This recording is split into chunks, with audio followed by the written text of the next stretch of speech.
melakukan role play brainstorming atau curang pendapat mengenai pola asuh orang tua, pengaruhnya itu terhadap kesehatan mental anak. Mata kuliah promosi kesehatan. Di sini saya Febri Febrianto Valentino sebagai orang tua, Saya Faik Nabil Zaroni sebagai orang tua. Saya Muhammad Mulai Suwati sebagai pemateri. Saya Anggi Sinopiani sebagai pemateri. Saya Abidanin Mandari sebagai orang tua. Saya Nurul Oktaviani sebagai orang tua. berikut langsung videonya. Assalamualaikum warahmatullahi wabarakatuh. Waalaikumsalam warahmatullahi wabarakatuh. Selamat pagi ibu-ibu, bapak-bapak, perkenalkan saya Muhammad Mulai Suwati dan ini adalah saya. Saya Anggi Sinopiani. Baik, kita di sini dalam forum berdiskusi. Tahu nggak kita berdiskusi apa? Tahu ya. Di sini kita berdiskusi mengenai kesehatan mental anak. Ya, bapak, ibu-ibu pasti yang di sini juga ya, entah dia punya anak atau tidak punya anak, setidaknya dia mengetahui bagaimana cara mengasuh anak yang benar agar bisa merusak mental anak. Baik, kira-kira bapak-bapak dan ibu-ibu di sini pasti rasanya sudah benar ya mengasuh anaknya. Betul, sudah. Pasti rasanya ya Ya, memang benar. anak pasti nggak mau benar ya. Di sini kita memahami tentang kesehatan mental serta pola asuh sebagai orang tua untuk perkembangan kesehatan mental anak. Jadi kita juga harus mengetahui, harus care perkembangan mental anak itu seperti apa. Kita dengarkan. Baik, di sini kita ada materi yang mau dibagiin ya teman-teman ya. Kita bagi satu-satu ya. Ini apa namanya? Pamflet itu ada materi yang akan kita bahas sekarang bapak ibu juga bisa dibaca. Tuh di sini ada di dalamnya ada beberapa definisi, ada gejala, jenis, terus anak, ada 3 hal. Yang pertama itu ada definisi. Kita tahu ya kesehatan mental itu apa? Mental itu apa, bapak, ibu? Sebelumnya saya udah pernah dengar tapi masih kurang jelas. Ya, jadi kita di sini diskusi dengan apa bapak ibu semakin jelas semakin mengerti mengenai kesehatan mental anak. Ya, itu ada definisi kesehatan adalah suatu kondisi seorang yang memungkinkan berkembangnya semua aspek perkembangan baik fisik, intelektual dan emosional. Jadi kita juga harus mengetahui perkembangan mental anak itu seperti apa. Jangan sampai kita tuh kecolongan tiba-tiba mental anak itu berparah kita menyadar. Padahal itu kayak timbul pada cara asuh kita sendiri. Tapi pengaruh pola asuhnya aja. Ya, cara pola asuhnya. Itu ada tanda-tanda gejala. Jadi ibu-ibu tuh, bapak-bapak ibu-ibu harus care sama anaknya. Itu perhatikan tanda gejalanya itu. Harus waspada kalau misal anak-anak bapak-bapak dari ibu-ibu itu terindikasi ada gejala yang di sini. Materi seperti menggunakan perubahan perilaku, perubahan mood, kesulitan berkonsentrasi dan sebagainya indikasi ya. Bapaknya merantau, berada di rumah sama. Kalau ini nek, Nenek, sama nenek saya. Ya itu juga ya, bapak sebisa mungkin juga sering-sering menjenguk anaknya ya Pak, karena juga butuh kasih sayang. Sekalinya bawa pulang dari rantauan, ya sebisa mungkin semaksimal mungkin waktu bersama anak-anak Bapak. Ya anak-anak juga merasakan bagaimana rasa kasih sayang orang tua. Sih Pak. Iya, makanya Aja ya. jadi kayak sebisa mungkin kalau ada waktu luang diluangkan kalau bisa. Ya, ini istirahat sih. Ya kita di rumah sama anak. itu paling berbahaya. Iya, maksudnya saya lagi kerja juga buat anak juga. Iya. Masa saya juga. Kalau saya sih kayak di sini ada otoriter. Bapak tuh itu ya, berarti bapak orangnya terlalu menekankan, terlalu menuntut ya Pak. Saya punya target. Hmm. Jadi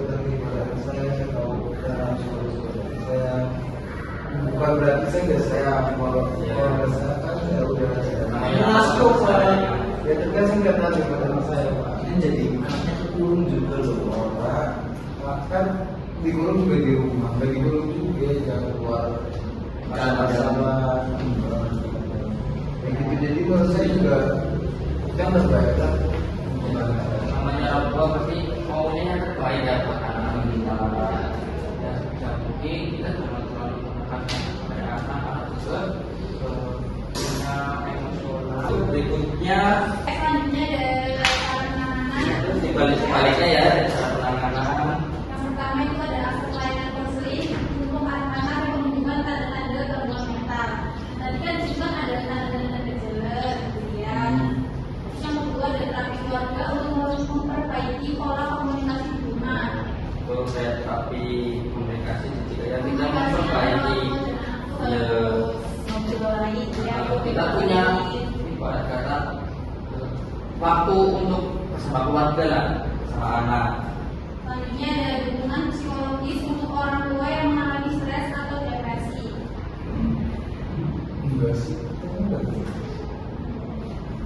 Padahal kita Itu sebagai orang tua nggak ada di itu beda faktor dari eksternal atau faktor lingkungan Itu juga bisa berpengaruh ya teman-teman. Tapi saya takut tuh kan sebenarnya baik kok nggak bohong. Sama tuh siapa tempat Kan saya Ya tahu, itu yang aku tahu. Ya, Gue jaga-jaga mungkin gimana bu? jadi harus psikologis aja Nah, kan. kenapa saya menerapkan itu sih saya anak saya tidak boleh keluar harus kegiatan les, ini mengasuh atau pendidikan itu sebenarnya gimana ya? Itu berlebihan gak baik, terlalu membebaskan atau terlalu kurang berlebihan juga kurang baik. Jadi kita harus pas porsinya. Contohnya di mana? Kayak gitu. Contoh dalam kehidupan kitanya. Yang paling Kita harus mendidik anak yang benarnya seperti apa. Soalnya kita buatkan jadwal yang padat juga salah, yang kita membebaskan juga salah. Jadi yang menurut Mas dan Mbak yang baik, Jadi di sini sudah dijelaskan dari jenis pola asuh itu yang paling baik dan paling benar itu sebenarnya pola asuh demokratis. Dari itu sifatnya tegas, tapi masih ada kasih sayang. Jadi kayak tegas, enggak tegas. Jadi kayak tegas, tapi santai. Jadi yang paling benar itu sebenarnya pola asuh demokratis, yaitu orang tua tegas tetapi hangat. Arti masih ada tegasnya, ada pula kasih sayangnya. Jadi itu seimbang, pola asuh yang seimbang, mengasuh orang tua yang seimbang antara kasih sayang dan aturan. Orang tua memberikan semangat, suka, dan komunikatif, tapi kita memberikan batasan yang jelas juga kepada anak. Jadi kayak kita masih mengikuti kemampuan anak, kita terlalu mengikuti ini itu, tapi kita harus melihat juga apa ya, memperhatikan juga perkembangan anak, mampunya itu di sektor mana. Jangan bapak dan ibu itu memaksakan keinginan ibu, kamu tuh harus jadi ini, kamu tuh harus bisa ini, kamu tuh harus bisa itu ya. Jadi itu seimbang. Saya tadi gitu, cuma kan bagus untuk target. itu bagus ya, kan tuh bagus. Bagus ya. Bapak kalau segala bapak nggak tahu perasaan saya bapak itu seperti apa kalau misalnya pak sedang bapak tekan. Oh, jadi boleh buat target cuma jangan yang terus terusan. Ya. Daripada dia Iya, selalu dekat rumah baik. Hati-hati kak, kalau anaknya cewek nanti harus berani itu gimana? Bapak ya. tapi susah juga ya. Kan dibebaskan gini ya, kalau cewek ya. Kalau cowok takut begitu Nah, iya. Ini mungkin. Mungkin solusi satu-satunya pernikahan gitu. Iya, namanya orang tua kan kita berpikirnya kemana-mana. Walaupun kita itu sayang sama anak Saya itu masih aman-aman aja mana deh. Mungkin kayaknya solusi terbaik kan apa di pondok aja. Pondok juga belum baik loh. Tidak banyak Iya. Eh, Kasus yang apa kiainya itu santrinya. Ya, Kasih nomor, iya kasih nomor. Kalau seperti itu, Oh, dia kita pengen anak itu Ibu punya curigaan ya Bu? Aku dulu mondok. Terus jalanin pondoknya ya sama posisi. Iya kan? Berarti nanti anak saya kalau mungkin aja ya. Ya tergantung Oh, iya, iya. Ada dipaksakan. Kasihan. Aku juga mau tidak dan bapak rasanya saat bapak ditinggal merantau, anaknya sama neneknya itu nurut atau enggak atau bapak merasa ada perubahan perilaku atau gimana atau jadi nakal atau tidak kan bapak bisa dilihat jiwa anaknya apa seperti apa. Mungkin kalau misalnya bapak ternyata anaknya itu juga seperti ini, bapak pun perlu tidak tegaskan bapak militer atau apa. Dan kalau boleh ya kita untuk opsi kalau misalnya itu cuma yang jangan terlalu terkenal. Ini jadi perasaan sama anak ibu ini nih. Gimana? Ibu Belum punya. Ibu udah punya anak atau belum? Atau udah ya? Kira-kira cara mengasuhnya ibu itu seperti apa? Ya terlalu membebaskan anak saya sih. Ya, saya senang. Perlu membebaskan ya. Ibu perlu membebaskan ya. Ya, seperti anak saya senang.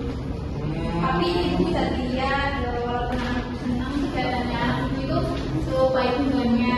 Kalau sekiranya kita baik ya jangan di apa ya, Sekarang kira-kira ibu merasanya anak ibu itu jadi baik atau penting ibu tahu sendiri bagaimana akibatnya kalau anak ibu terus seperti itu bisa mengaruh ke masa depan anaknya dan itu pengaruh juga pada ibunya bisa-bisa saat ibu udah tua saat membutuhkan itu anak bisa banyak lebih sebenarnya aktivitas asuh kepada orang tuanya sendiri ya karena faktornya dari cara dirinya tersebut kan ngeri ya takutnya kita jadi orang tua banyak kasus ada anak yang sampai buang orang tua kan udah bilang jangan sampai ya gitu yang penting di sini kami berdiskusi menyampaikan mana yang benar mana yang salah dalam mengasuh anak agar kesehatan mental anak kita terganggu ya. jadi simpulannya kita tuh sebagai orang tua itu tidak boleh terlalu membebaskan anak, tapi juga tidak boleh terlalu Menekan. menekan. Ya. Sekian video dari kelompok 4, kurang lebihnya mohon maaf. Wassalamualaikum warahmatullahi wabarakatuh.